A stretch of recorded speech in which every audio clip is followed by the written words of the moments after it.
Hello everybody. तो कैसे आप सभी, उम्मीद करते होंगे कि आपने हमारी पिछली वीडियोस देखी होगी और आपने उनसे कुछ सीखा होगा। तो आज हम पढ़ेंगे मैटर इन आवर सराउंडिंग्स। क्या होता है मैटर इन आवर सराउंडिंग्स? सबसे पहले हम इसमें इंपॉर्टेंट टर्म्स पढ़ेंगे। तो मैटर क्या होता है? Anything that has mass and space. Matter वो होता है जिसके पास मास हो और जिसके पास स्पेस हो, यानी कि मास, वेट। तो अगला है हमारे पास particles of matter. Particles of matter क्या होता है?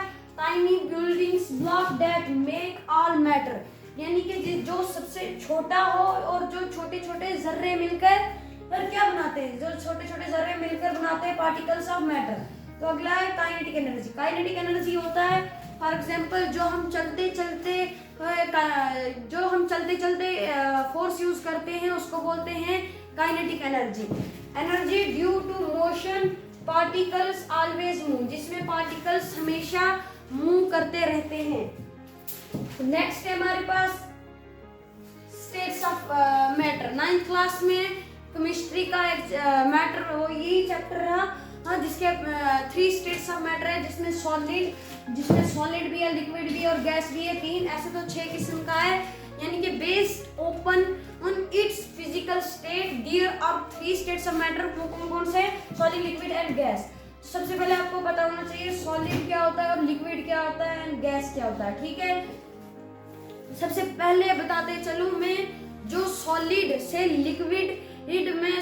लिक्विड में ट्रांसफर होता है उस प्रोसेस को क्या बोलते हैं? जो सॉलिड से लिक्विड में, यानी कि यह है सॉलिड से लिक्विड में गया, इस प्रोसेस को बोलते हैं फ्यूजन, ठीक है।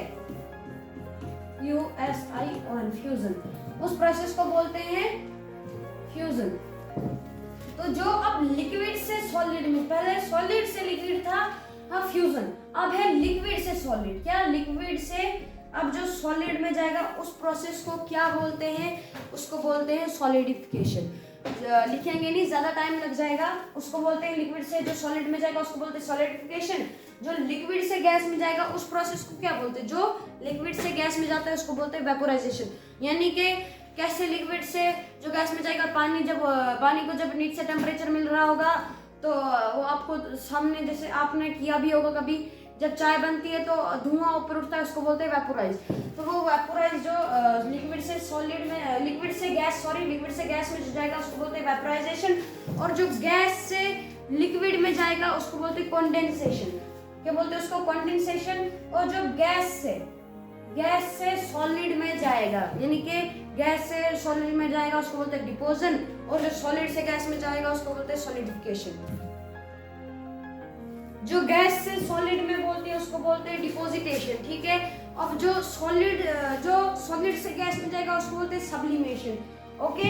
अब है यहाँ पर 2 मेन पॉइंट्स है, ये 12th के एग्जाम में भी आए थे और 11th के में भी आए थे। अब जो जैसे कि आपको पता होना चाहिए मेल्टिंग पॉइंट क्या होता है, बॉइलिंग पॉइंट क्या होता है। मेल्टिंग पॉइंट वो प्रोसेस है, फॉर एग्जांपल मेल्ट करना, यानी कि लोहा को क्या मिलती है? लोहा किससे पिघलता है? मेल्ट होता है, पिघलता है, वो होता है टेम्परेचर से। सीधी बात, मेल्टिंग पॉइंट वो पॉइंट है जो किसी हीट से, यानी कि फॉर एग्जांपल आप याद रख लेना, हाँ, आयरन किससे पिघलता है? टेम्परेचर से, यानी कि हीट से पिघलता है, तो आप ये याद रख लेना। तो बॉइलिंग पॉइंट कौन सा होता है?